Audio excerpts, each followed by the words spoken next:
Assalamualaikum warahmatullahi wabarakatuh.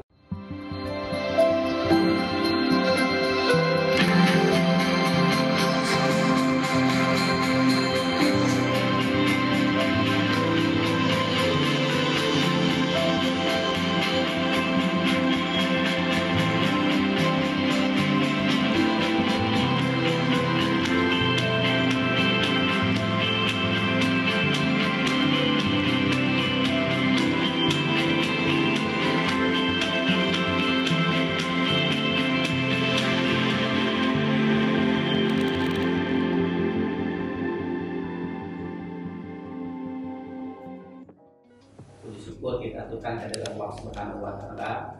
Selawat dan salam buat Nabi besar kita Muhammad SAW. Perkenalkan, saya Edi Suwandi.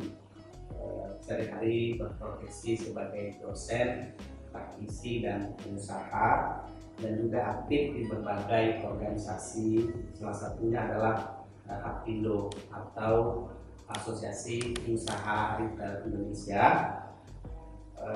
Dalam program KMMI ini, Kredensial Mikro Mahasiswa Indonesia, Fokus Bisnis Retail, saya akan menyampaikan materi bagaimana memulai bisnis retail serta membangun kemitraan antara retail modern dan tradisional dengan UMKM.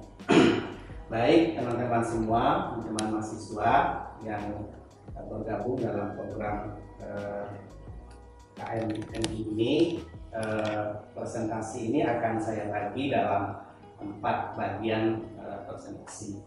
Untuk presentasi bagian pertama adalah pendahuluan, kemudian yang kedua bagaimana tim sukses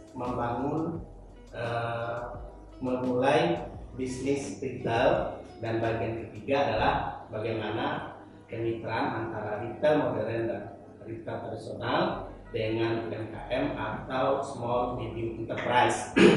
Yang keempat, tantangan besar yang dihadapi oleh industri retail saat ini, baik retail nasional dan retail modern, dan bagian terakhir nanti ada bagian kesimpulan dan penutup. Mudah-mudahan materi ini bermanfaat bagi rekan-rekan dan mahasiswa semua yang akan menjadi profesional maupun yang akan menjadi entrepreneur di dalam industri retail. Jadi sekarang kita mulai pada materi pertama, yaitu pendahuluan. Menurut Badan Pusat Statistik atau BPS, retail memiliki kontribusi sekitar 15,24% terhadap total PDB dan menyerap tenaga kerja sebesar 22,4 juta atau 31,81%. Jadi industri retail ini salah satu industri sektor sebagai penyerap tenaga kerja terbesar Indonesia di bawah dari sektor pertanian. Memang nomor 1 itu untuk penyerapan tenaga kerja adalah sektor pertanian, yang kedua adalah sektor retail. Itu menurut data dari statistik. Di Indonesia, industri retail modern menjadi sektor industri strategis, terutama karena kontribusinya yang besar terhadap perekonomian nasional serta dapat memperluas kesempatan kerja bagi masyarakat. Di sisi lain, pola budaya konsumerisme di masyarakat serta regulasi di sektor retail turut mendukung dalam menciptakan pertumbuhan ekonomi secara substansial retail modern di Indonesia. Kemudian APindo sebagai asosiasi pengusaha retail memiliki peran penting bekerjasama dengan pemerintah dalam menjaga distribusi barang, stabilisasi harga, khususnya yang rentan fluktuasi harga. Misalnya salah satu contohnya pada hari-hari besar, momen-momen tertentu, jenis-jenis barang tertentu akan tinggi permintaan, maka agar tidak terjadi fluktuasi dan kelangkaan barang di lapangan, maka APindo sebagai asosiasi menjembatani antara konsumen dengan produsen agar tidak terjadi kelangkaan dan fluktuasi harga. Baik teman-teman semua, Kemudian, Aprindo juga berperan strategis dalam memajukan retail modern dan menjaga efisiensi distribusi retail tradisional dalam menampung produk-produk dari UMKM atau small medium enterprise. Jadi selama ini mitra strategis dari UMKM itu adalah industri retail, karena bagaimanapun UMKM kalau tidak ada retail maka dia akan susah untuk memasarkan produk-produknya.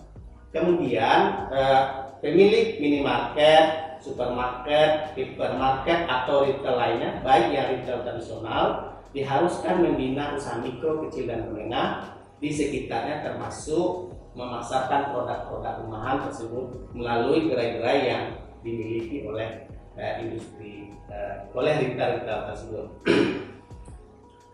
Kalau kita update data per 2020, jadi total outlet atau toko retail di Indonesia adalah sekitar 39.000. Omsetnya adalah sekitar 250 triliun, ekuivalen dengan 17,8 bilion US dollar.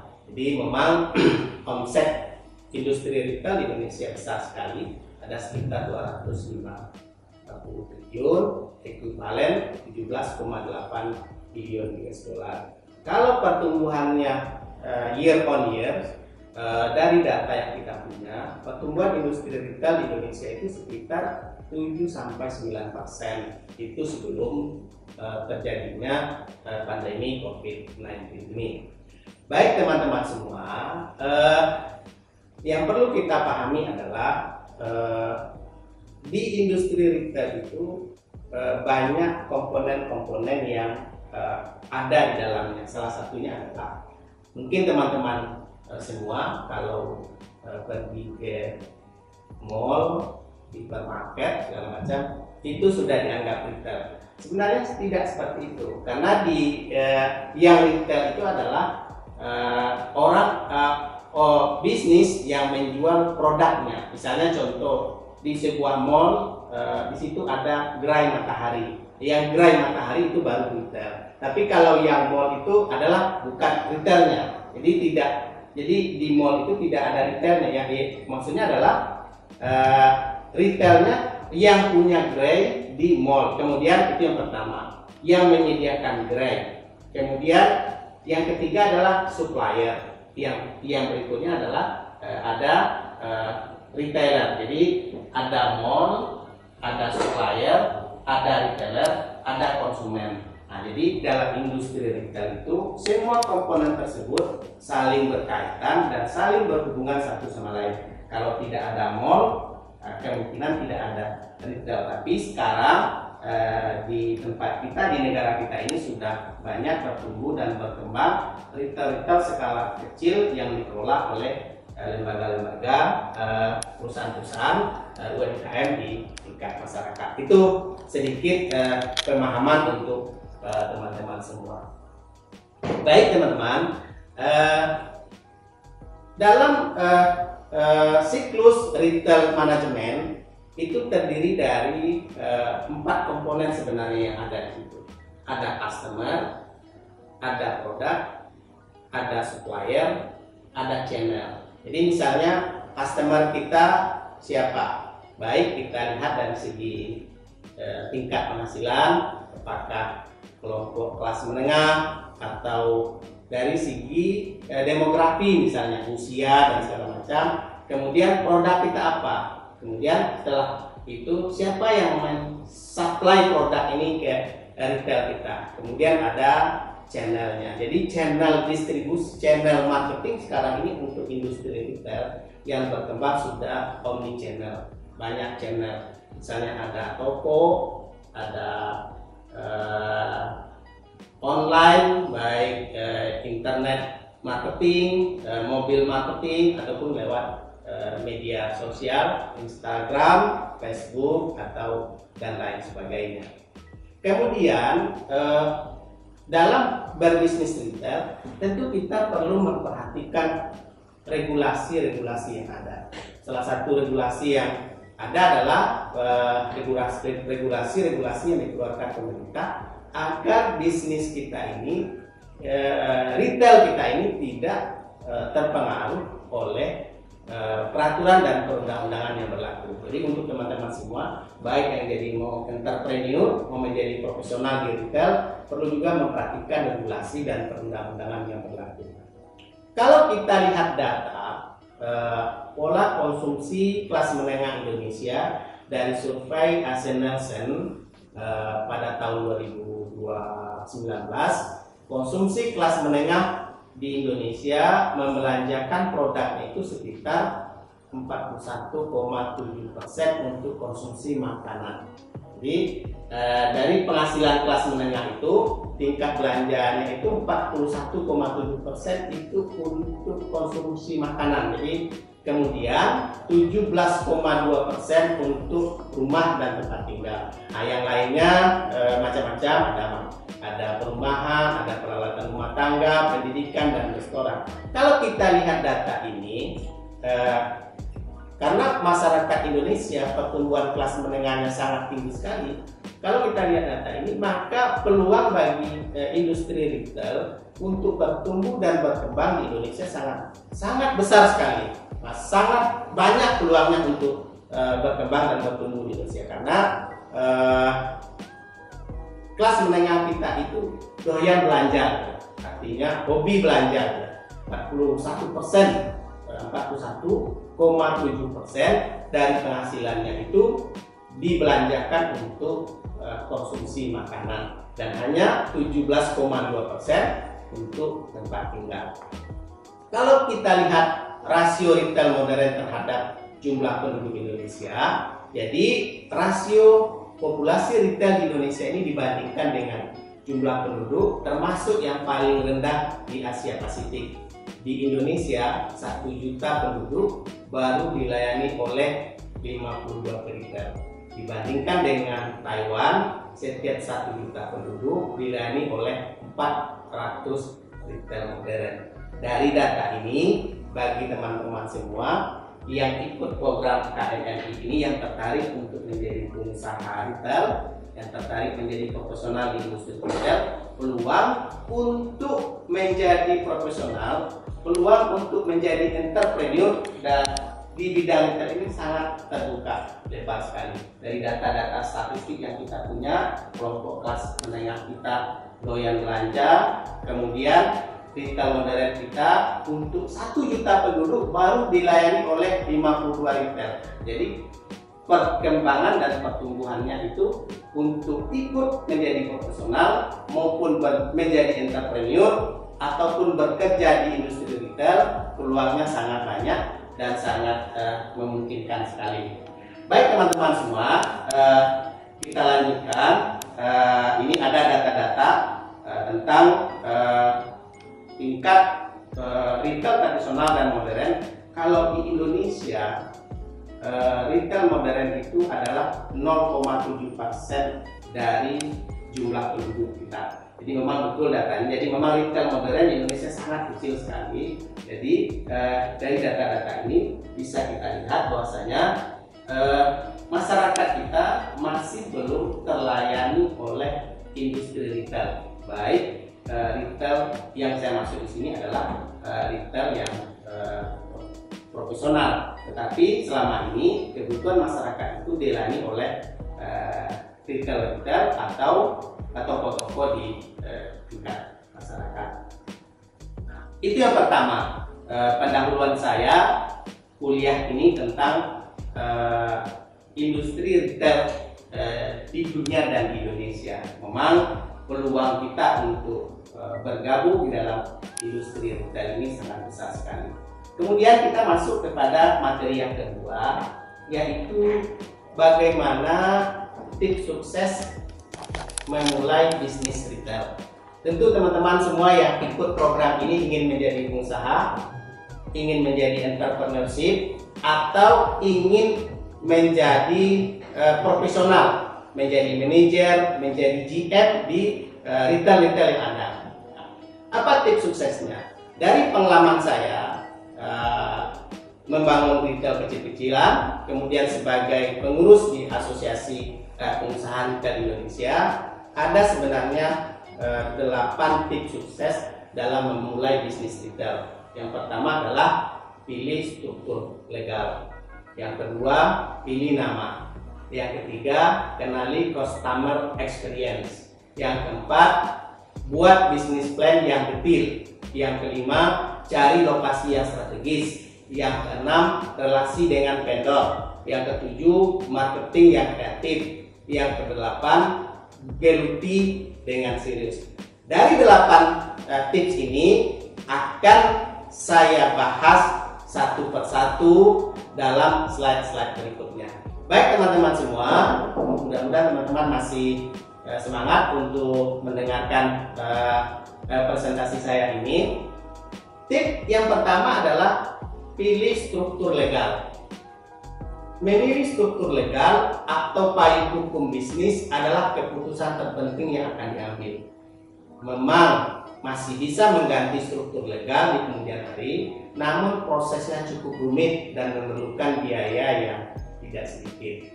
Jadi kita harus memilih jenis usaha ini legalnya apa. Misalnya perusahaan perseorangan, kemudian partnership, mitra kerja, kemudian perusahaan corporation atau perusahaan terbatas limited, misalnya CP, PT, UD. Nah, kita harus dari awal kita menentukan legalnya secara hukum karena menyangkut dengan regulasi-regulasi yang ada di pemerintah, sehingga bisnis retail yang kita bangun ini tidak bertentangan dengan aturan-aturan yang sudah ada. Itu tip yang pertama, bangun, pilih struktur legal yang tepat. Salah memilih struktur legal, maka akan rumit di kemudian hari karena proses penggantiannya akan susah juga. Misalnya, contoh kita pilih strukturnya partnership, kerjasama, atau pilih struktur hukumnya itu adalah kita franchise gitu kan. Nanti terjadi permasalahan di kemudian hari, tentu ada konsekuensi hukum yang kita hadapi di dalam bisnis kita itu sendiri. Baik teman-teman, itu tip yang pertama. Kemudian penjelasan tip yang kedua adalah pilih nama yang baik. Di era digital dan sosial media yang sekarang ini yang berdenyut tanpa henti serta mengenal batas, memilih nama atau brand bisnis bisa menjadi hal yang sangat tricky. Jika risetnya kurang komprehensif, bisa jadi nama bisnis kita kurang menarik, atau bisa saja nama yang ada yang kita pilih sudah identik dengan bisnis lain. Nah, kalau nama yang kita pilih itu sudah identik dengan bisnis lain, nah maka itu akan terjadi nanti pelanggaran hak kita, karena nama orang bisa jadi sudah dipatenkannya. Misalnya contoh ya, kita bangun bisnis retail, namanya Alfamart misalnya. Kan Alfamart itu identik dengan bisnis yang sudah dipatenkan, retail. Jadi kita harus mencari nama yang sangat baik dan bagus, pilih nama yang gampang diingat orang, yang mudah untuk dikenali oleh orang. Maka teman-teman semua yang akan menjadi entrepreneurship di bidang retail, maka harus hati-hati dalam memilih nama produk retail. Misalnya contoh kasusnya ya, di tempat kita ini ada Citra Swalayan misalnya, kan gampang ingat. Budiman, Budiman kan orang kalau mau belanja budiman, berbudi, manusia berbudi, itu contohnya. Kemudian yang ketiga adalah kenali customer experience. Teman-teman semua, customer experience jika merintis bisnis retail offline store bukan online, pastikan memberikan pengalaman berkesan kepada konsumen ketika belanja. Jadi jangan hanya fokus pada desain toko dan produk yang dijual saja, berikan customer experience yang menarik dan berkesan bagi mereka. Jika hal ini berhasil, tidak menutup kemungkinan pembeli akan saling bercerita dan word of mouth ini bisa menjadi alat marketing yang cuma-cuma untuk bisnis kita. Jadi berikan pengalaman untuk customer kita. Jadi dari mulut ke mulut nanti akan bercerita. Kalau belanja di toko A, maka kita akan dapatkan ini. Jadi akhirnya berkembang dari mulut ke mulut, orang akan banyak datang ke retail kita. Jadi itu tip yang ketiga. Kemudian tip yang keempat adalah buat bisnis plan yang detail. Jadi bagi entrepreneurship, karena bisnis retail ini ibarat kita berolahraga, bagi yang hobi running, ya, bisnis retail ini bukan sprint, tetapi dia sifatnya maraton. Jadi kalau dalam lari sprint itu kan satu kali jadi, maka dia akan selesai, kan 100 meter itu kan satu napas dia selesai. Tapi yang dibutuhkan itu adalah speed atau kecepatan. Tetapi dalam bisnis retail kita harus polanya maraton. Maraton itu adalah endurance atau daya tahan. Banyak teman-teman kita yang membangun bisnis retailnya 1 tahun, 2 tahun, collab, kemudian tutup, bangkrut karena daya tahan bisnisnya itu tidak ada. Jadi bagi teman-teman semua yang ikut program ini, saran saya adalah kalau ingin membangun bisnis retail, kita harus punya daya tahan yang kuat. Artinya kita harus memperhitungkan bisnis ini sampai 5 atau 10 tahun. Maka tip yang ketiga itu adalah buat bisnis plan yang detail. Artinya misalnya contoh, kita bangun industri retail, tempatnya masih sewa 1 tahun misalnya kita sewa. Pada saat tahun kedua kita harus bayar sewa lagi. Syukur-syukur yang penyewa tempat mau menyewakan kepada kita. Tapi kalau tidak mau, maka kita harus keluar dari situ. Padahal kita sudah investasi banyak, sudah pasang gerai, sudah pasang pendola dan segala macam, kita harus pindah. Itu kosnya sangat tinggi sekali. Maka untuk teman-teman semua, trik berikutnya adalah buat bisnis plan yang detail. Tulis dengan detail bagaimana bisnis plan. Jangan hanya di awal-awal berupa ide konsep, tapi tuangkan ide tersebut. Jangan lupa pertimbangkan seluruh cakupan bisnis retail Anda. Tentu saja untuk menghasilkan bisnis plan yang bagus memerlukan riset yang tidak sebentar. Namun yakinlah, setiap bisnis retail yang sukses pasti berangkat dari bisnis plan yang dirancang dengan baik dan apik. Kemudian masukkan elemen-elemen seperti analisis kompetitor, customer experience, siapa pegawai yang akan direkrut, pola manajemennya apa, struktur legalnya seperti apa, marketing plan-nya seperti apa.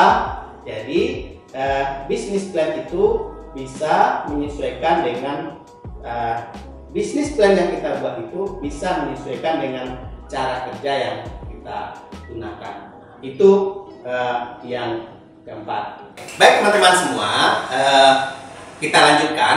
Jadi tadi saya sudah bercerita bagaimana kita memilih lokasi yang strategis. Sebab dalam retail, terutama retail yang offline, maka lokasi itu sangat menentukan sekali. Jangan nanti kita salah memilih lokasi, susah payah membangun retail, tetapi sepi pembeli karena lokasi kita tidak strategis. Untuk itu, prioritas pencarian lokasi sebelum kita merilis bisnis retail yang baru, lakukan riset dan tentukan di mana lokasi yang menarik, banyak konsumen, pertimbangkan hal-hal kecil seperti lokasi parkir yang luas, kemudian akses transportasi yang lancar, kemudian tetapi perlu teman-teman ingat juga jangan kita terlalu mengelontorkan dana demi mendapatkan lokasi terbaik. Tetapi sesuaikan dengan budget yang kita miliki, lakukan survei di beberapa titik lokasi sebelum kemudian menentukan mana jadi pilihan kita. Nah, itu tip yang tip kelima, kiat sukses membangun bisnis retail. Baik teman-teman semua yang bergabung dalam program KMMI ini atau Kredensial Mikro Mahasiswa Indonesia Shortcus dalam bisnis retail, saya sudah bercerita tentang 5 tips bagaimana membangun usaha dan industri retail.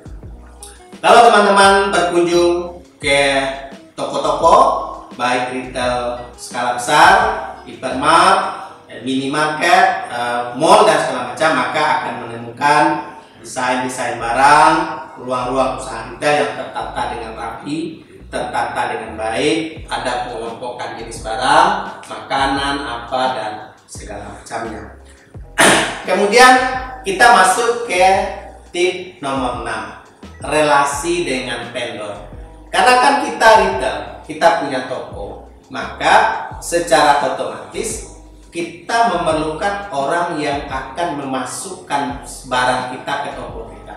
Maka kita perlu membangun relasi dengan baik dengan para vendor kita.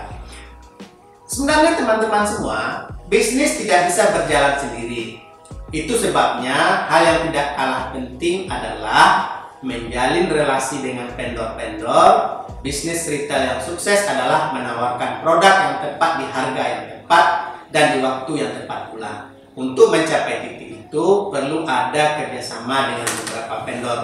Dengan menjalin relasi dengan baik, Anda akan tahu kemana harus mencari bahan baku atau pemasok yang berkualitas namun tetap terjangkau.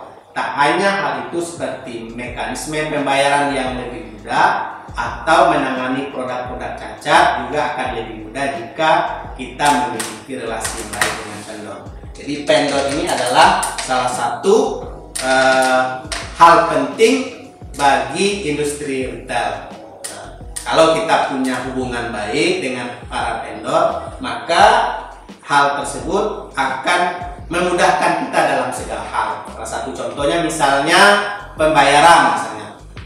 Bisa vendor percaya kepada toko kita, pembayarannya sekali sebulan atau sekali seminggu, titip dulu barangnya baru dibayar. Nah, kalau sudah ada kepercayaan dan relasi yang baik dengan vendor.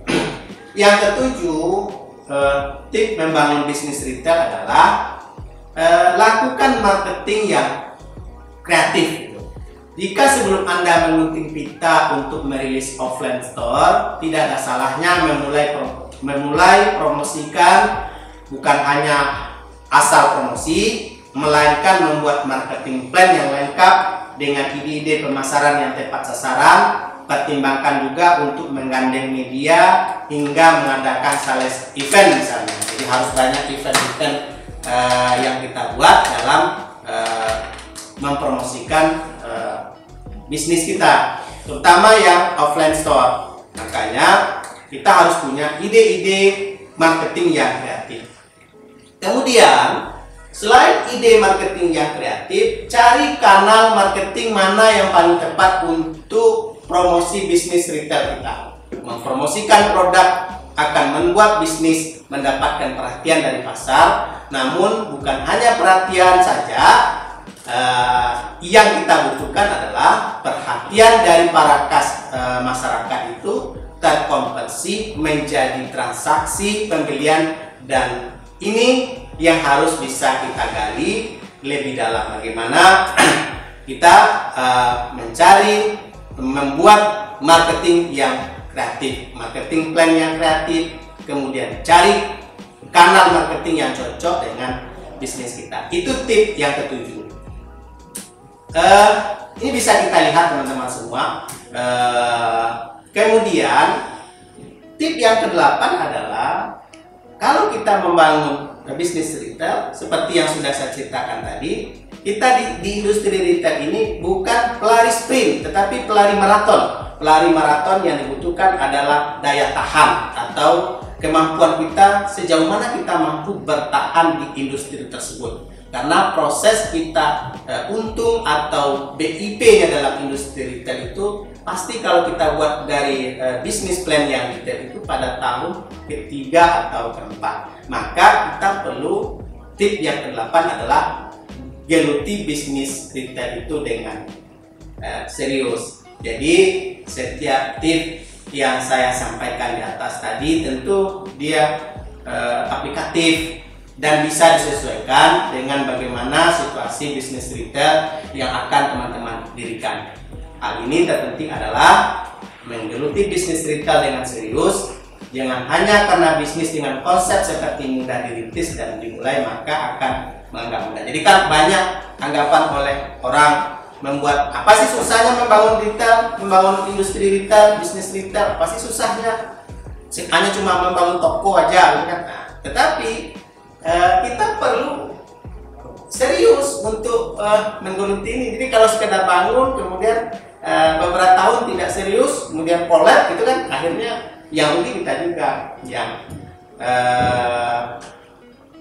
selain itu, yang lebih penting dari itu adalah pastikan kalau kita merancang bisnis retail dengan matang, menjaga operasionalnya tetap di jalur yang benar dan berpikir kreatif untuk meraup profit atau keuntungan dari bisnis kita. Jadi teman-teman semua, saya sudah ceritakan tadi, saya review ulang kembali bagaimana sih tips kita membangun industri retail ini agar dia bisnis memulai yang mau jadi entrepreneurship atau yang mau menjadi profesional di dalam industri retail. Saya review kembali untuk teman-teman semua. Tipsnya itu ada 8. Tadi saya sudah jelaskan secara detail satu persatu, tapi saya ingin review ulang. Yang pertama adalah pilih struktur legal. Yang kedua, pilih nama yang baik, yang mudah dikenal, yang namanya cetar membahana, gitu kan. Kemudian kenali customer experience kita, buat bisnis plan yang detail karena kita bisnis ini dalam waktu yang sangat panjang. Kemudian pilih lokasi yang strategis, kemudian bangun relasi yang baik dengan para vendor, kemudian bikin marketing yang kreatif, kemudian geluti bisnis ini dengan serius. Oke teman-teman semua, saya sudah jelaskan bagian kedua dari kursus singkat kita ini, yaitu bagaimana tips memulai bisnis retail. Kita masuk ke bagian ketiga, yaitu bagaimana membangun kemitraan antara retail modern dengan tradisional dengan UMKM atau small medium enterprise. Kenapa kita harus membangun kemitraan antara retail modern dengan UMKM? Karena UMKM itu merupakan segmen pelaku usaha yang sangat besar dan tersebar di seluruh wilayah dan di semua sektor usaha.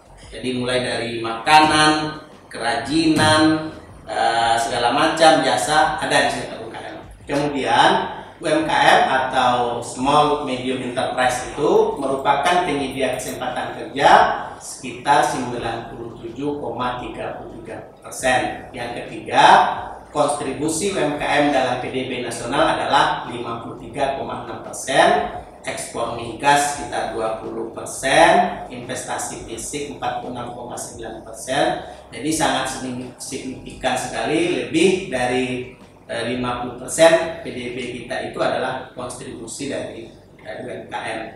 Kemudian UMKM memberikan pelayanan ekonomi luas terhadap pengembangan dan untuk entrepreneurship tumbuh dan berkembang di tengah-tengah masyarakat kita. Kemudian apa tipe kemitraan dengan retail modern? Bekerja sama atau bermitra dengan retail modern bisa bentuknya adalah 3. Yang pertama, supplier, artinya retail kita jadi supplier barang-barang yang akan dijual. Misalnya polanya bisa 3. Yang pertama, supplier itu ada nanti bisa konsinyasi, bisa beli putus ataupun sewa untuk jasa. Kemudian bisa juga kita bekerja sama mitra dalam bentuk waralaba atau franchise. Jadi sekarang kan berkembang waralaba retail di seluruh Indonesia, misalnya Indomaret, Alfamart dan segala macam. Teman-teman bisa menjajaki kalau ada potensi dan peluang dan ada modal untuk membangun usaha retail bisa lewat waralaba. Nah, dari itu kita bisa memberikan kontribusi yang cukup besar bagi perkembangan UMKM yang ada di sekitar kita.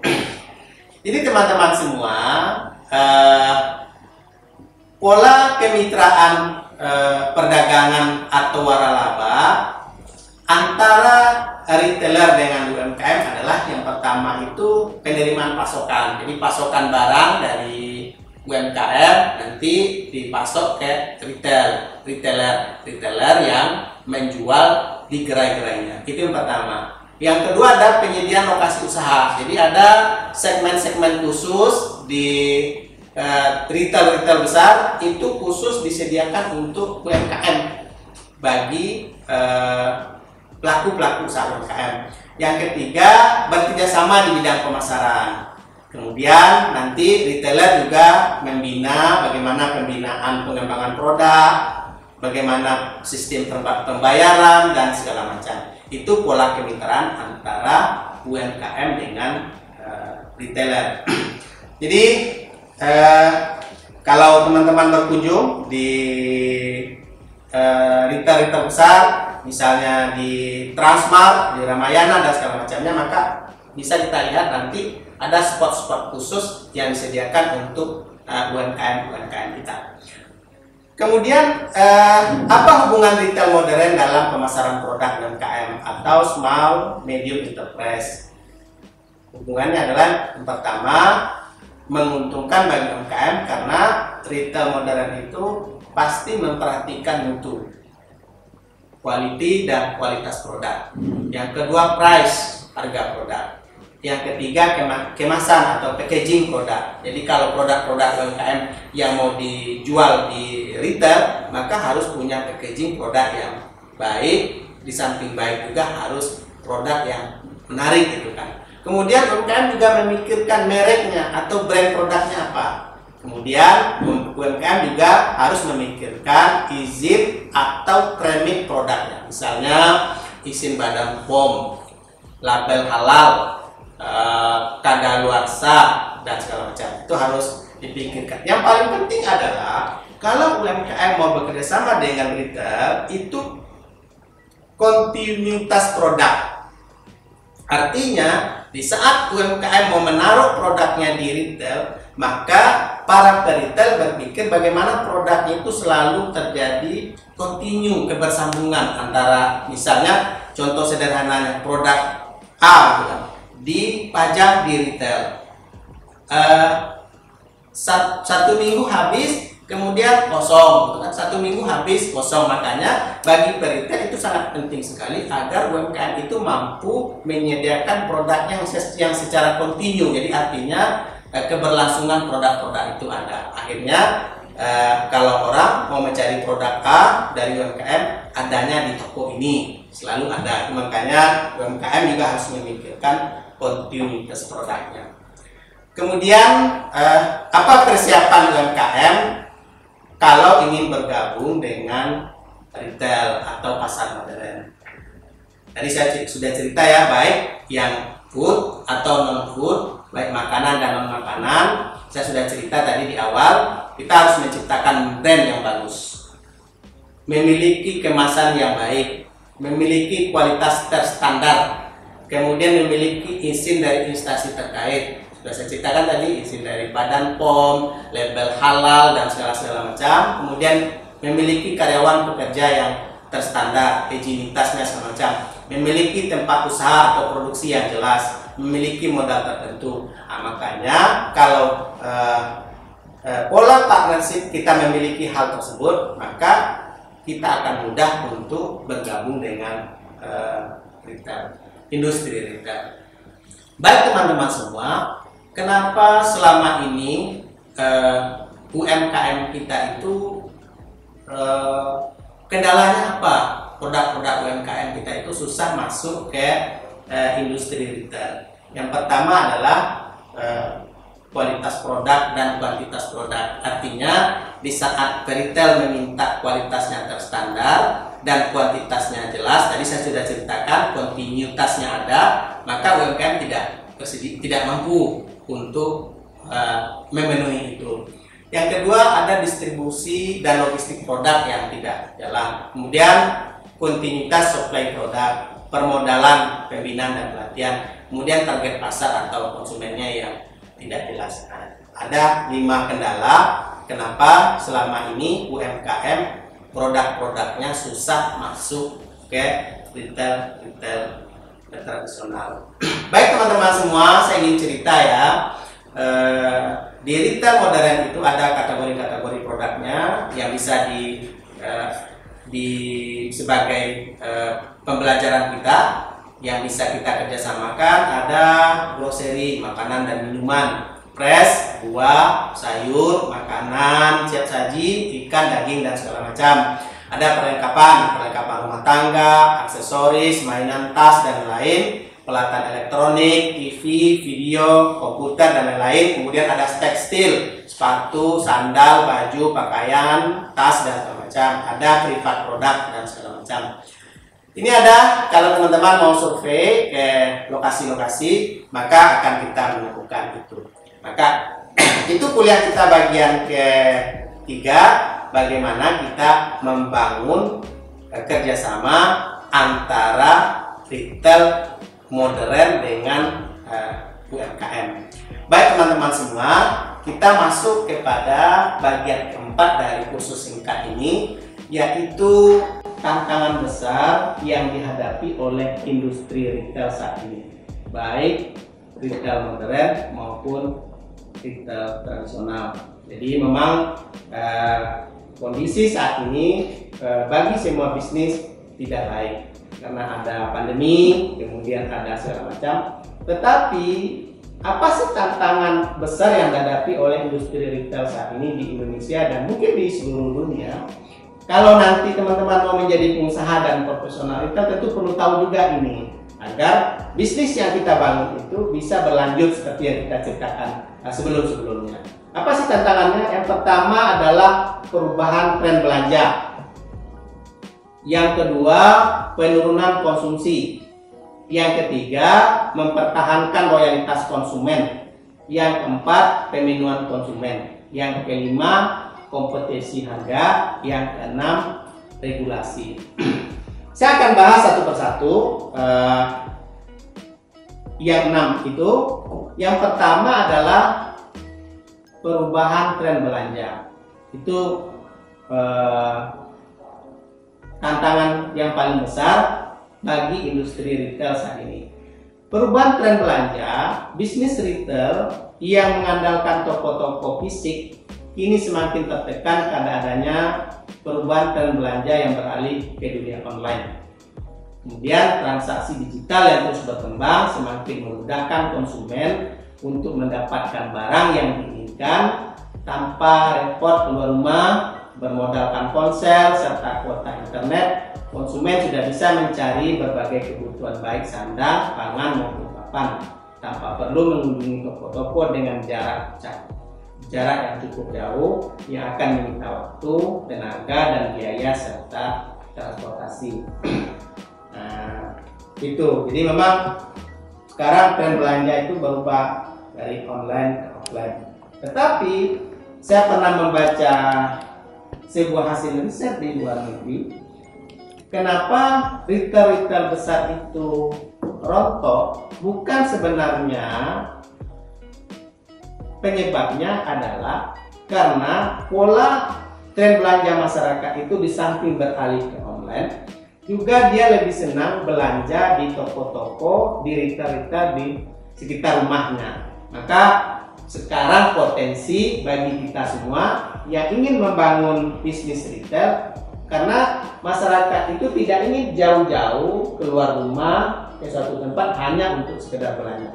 Maka kalau kita lihat di manapun sekarang, baik di Indonesia ini, di Sumatera Barat dan segala macam, maka bertumbuh minimarket di komplek-komplek perumahan, di kampung-kampung, di sekitar perumahan, karena adanya perubahan tren belanja tadi. Itu yang pertama. Yang kedua, tantangan terbesarnya adalah penurunan konsumsi. Memang wabah COVID-19 ini, pandemi COVID-19 ini menyebabkan konsumsi kita menjadi menurun, daya beli masyarakat menjadi menurun, sehingga berpengaruh terhadap omset dan aset industri retail. Yang ketiga adalah tantangan terbesar dari industri retail adalah bagaimana kita mempertahankan loyalitas konsumen, membangun dan menjaga loyalitas konsumen di era digital lebih sulit dibandingkan di era konvensional. Karena sekarang kebutuhan sudah tersebar di berbagai online shop atau e-commerce dengan banyak varian dan harga yang lebih murah. Konsumen saat ini mempunyai banyak sekali pilihan. Jadi jika suatu toko sudah tidak memberikan barang dan harga seperti yang diinginkan, maka masih banyak alternatif pilihan lain. Selain itu, metode pemasaran industri retail yang cenderung sama dari tahun ke tahun juga menjadi salah satu penyebabnya. Yang diperlukan pengusaha retail saat ini adalah teman-teman semua yang ingin menjadi pengusaha retail atau menjadi profesional dari industri retail, yang diperlukan adalah melakukan pendekatan secara personal terhadap konsumen dengan lebih memperhatikan member, misalnya kartu member, memberikan informasi seputar preferensi kebutuhan konsumen yang bisa dihubungkan dengan produk-produk yang ditawarkan. Yang keempat, kendala terbesar dari industri besar tantangannya adalah pada saat ini adalah bagaimana pemenuhan keinginan konsumen. Artinya kita harus bisa memenuhi apa yang diinginkan konsumen, menyiapkan produk yang bersifat kontekstual komersial. Artinya proses produksi yang kita lakukan harus memperhatikan, mengawasi, meriset, mengumpulkan data-data apa keinginan konsumen serta bagaimana perilaku konsumen, baik perilaku digital. Jadi makanya kita harus memikirkan kontekstual commerce-nya. Jadi artinya produk-produk yang kita tawarkan di retail kita harus bisa memenuhi keinginan konsumen. Yang terakhir adalah yang kelima, bukan yang terakhir ya, yang kelima, kompetisi harga. Memang di kompetisi harga sekarang sudah terjadi di luar batas. Wajar, bahkan banyak pedagang yang menjual produk dengan harga yang sangat rendah tanpa memperhatikan kualitas dan keuntungannya. Kemudian apalagi di online, gitu kan, di online shop itu terjadi kompetisi harga yang sudah tidak sehat. Yang keenam, kendala dari retail adalah regulasi. Memang peraturan-peraturan pemerintah, ada dua faktor yang menjadi nafas industri retail, yakni retail is detail atau retail is expansion. Retail is detail mencakup perhatian terhadap interior toko. Kita harus membangun interior toko menarik, merchandising, diskon dan segala macam. Sementara retail is expansion berarti kita pertumbuhan retail ditentukan oleh ekspansinya baik dari segi produk maupun toko. Akan tetapi dua hal ini dibatasi oleh pemerintah dengan Perpres nomor 11 tahun 2007 tentang penataan dan pembinaan pasar tradisional, pusat perbelanjaan dan toko modern. Jadi makanya regulasi-regulasi itu membuat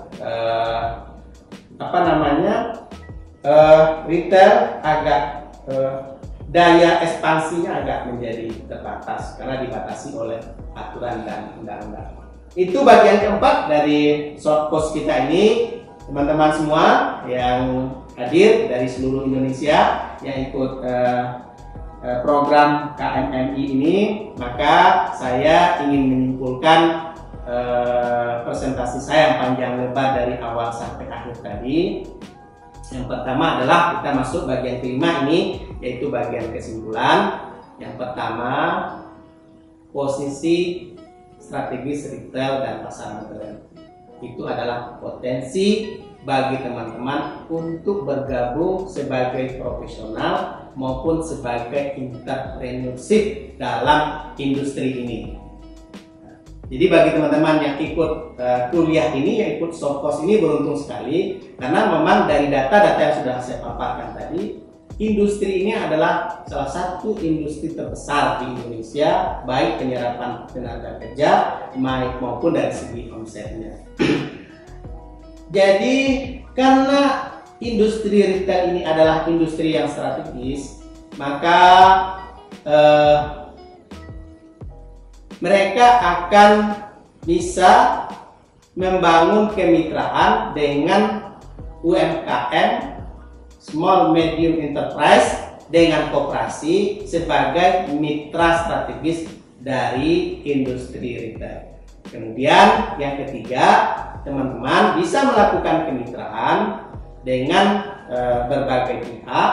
Ingin membangun retail misalnya bisa lewat kemitraan, lewat franchise dan segala macam. Maka pola kemitraan yang terintegrasi dilakukan dengan akan terus-menerus sehingga nanti usaha retail kita ini bisa konsisten dan bertumbuh secara berkesinambungan. Baik teman-teman semua, dari panjang lebar apa yang saya sampaikan tadi, mungkin teman-teman ingin tahu alamat atau nomor telepon untuk kita berdiskusi lebih lanjut, maka bisa menghubungi saya lewat email. Nanti email saya adalah edisuandi18@gmail.com.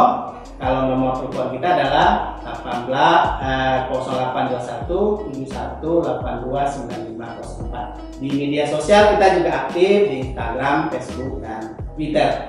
Baik teman-teman semua, mudah-mudahan apa yang saya sampaikan ini bermanfaat untuk kita semua. Kita akhiri pertemuan ini. Kalau ada kelebihan dan kekurangannya mohon dimaafkan. Wassalamualaikum warahmatullahi wabarakatuh.